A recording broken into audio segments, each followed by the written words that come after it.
You mentioned to me also, you talked to me about, if I'm saying this right, the farm to school program or the school to farm program. Talk to me a little bit about that one too. Sure.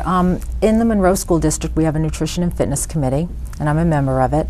And in September we're implementing it right now, and it's going to just go live in September. We'll have a farm to school program, and what that's going to enable us to do is to have more locally grown fruits and vegetables in our cafeteria.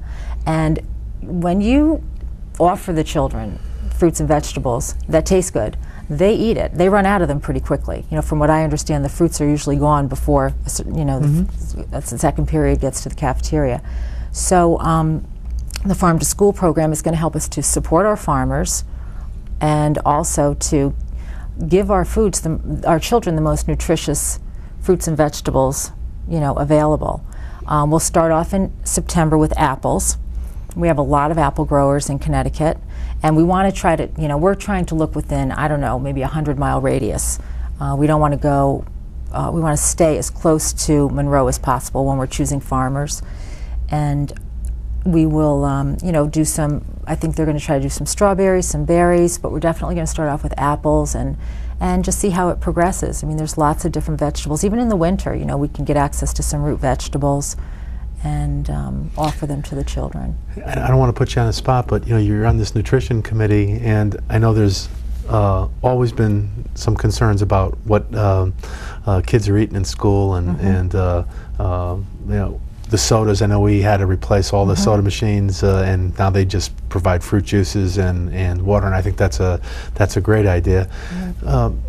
How's that movement in Monroe going among parents? I know you're keyed in on that, and what do you think parents are thinking about that? Or is just another thing that, you know, they just have to worry about or aren't concerned about? So what's your thoughts on that? Well, we've made a lot of changes in the cafeteria food. There's a lot still that we can do, but there are some healthy choices now. I know on the menu there are some different options, so the children can choose the healthy option versus the not so healthy option.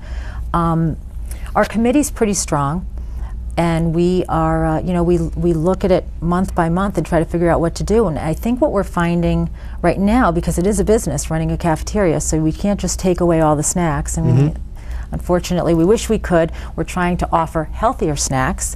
We're looking at ingredients. We're trying to get rid of snacks that have ingredients such as high fructose corn syrup, you know, artificial flavors and dyes, and we're replacing them with healthier options. And we are, like I said, adding the vegetables and the fruits in. And again, like, my philosophy is add in the healthy stuff. And if they start eating the healthy stuff, they're not going to go so much for the unhealthy stuff. If they can get some nutrition, you know, that stops some of the cravings. And I think it's just a really good approach. So I'm trying to think, what else has the school, besides the sodas, which came out, which was really big. 100% fruit juice is being offered. We're looking at things like vegetarian options. We don't have a lot of vegetarian options, and there are a lot of children now that are choosing to become vegetarians. So it's a journey, and the committee's only been, I think it was established 3 years ago.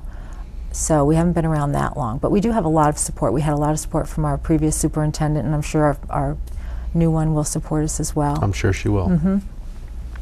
Let's just shift topics. I want to get you both involved a little bit, and not shift topics off an economic development or farmers market.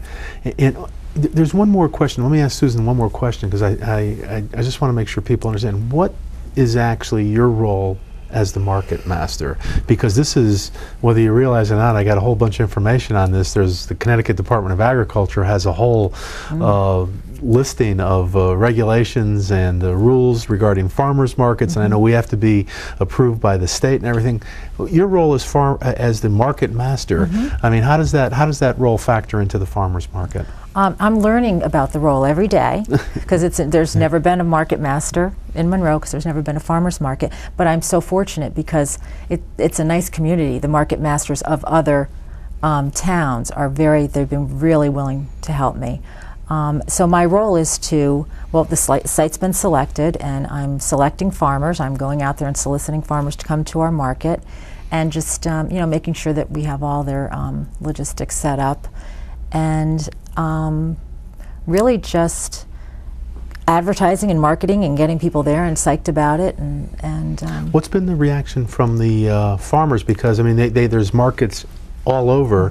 What do they feel about coming to Monroe? They're really excited about coming to Monroe, and I have made a handful of calls myself, and I've had a lot of farmers contact me. So they're really excited about coming to Monroe. So we should have a good options there for the shoppers to go out there and get good seasonal vegetables and fruits, etc. We're going to have a lot of variety, and it'll be just a win-win. It'll be a win-win for Monroe residents and for the farmers that participate. Ed, let me ask